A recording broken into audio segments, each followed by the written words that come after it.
இப்போ நெருப்பு ராசிக்காக ஒரு 3 கார்டு எடுத்துக்கலாம். நெருப்பு ராசினா மேஷம், சிம்மம், தனுசு. ஓகே, மேஷம், சிம்மம், தனுசு. ஸோ யார் யாரெல்லாம் நெருப்பு ராசின்னு சொல்லிட்டு கமெண்ட் பண்ணுங்கள். ரீடிங்குள்ளே போயிடலாமா?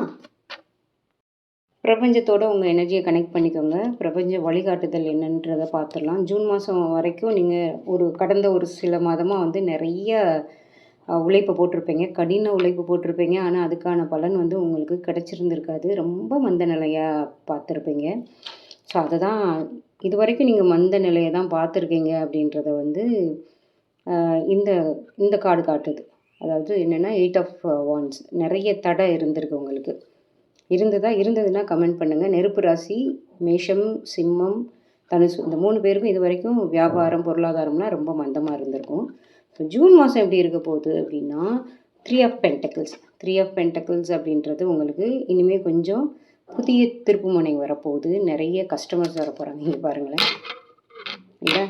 இதான் நீங்கள்னு வச்சுக்கோங்க. நிறைய கஸ்டமர்ஸ் நிற்கிற மாதிரி இருக்க, நிறைய கஸ்டமர்ஸ் வரப்போகிறாங்க. டீம் ஒர்க் மெயினாக வந்து ஒரு ஆள் மட்டும் இல்லைல்ல. ஸோ டீம் ஒர்க் வந்து இருந்ததுன்னா ஏதாவது உங்களோட ஏதாவது பார்ட்னர் வருவாங்க. அவங்க மூலமாக உங்களோட பிஸ்னஸ் வந்து க்ரோ ஆகும்.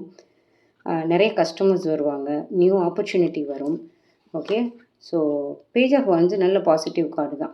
பிகினிங்கில் வந்து ஸ்லோவாக இருந்தாலும் உங்களுக்கு வந்து நல்ல ஒரு முன்னேற்றம் இருக்க போகுது.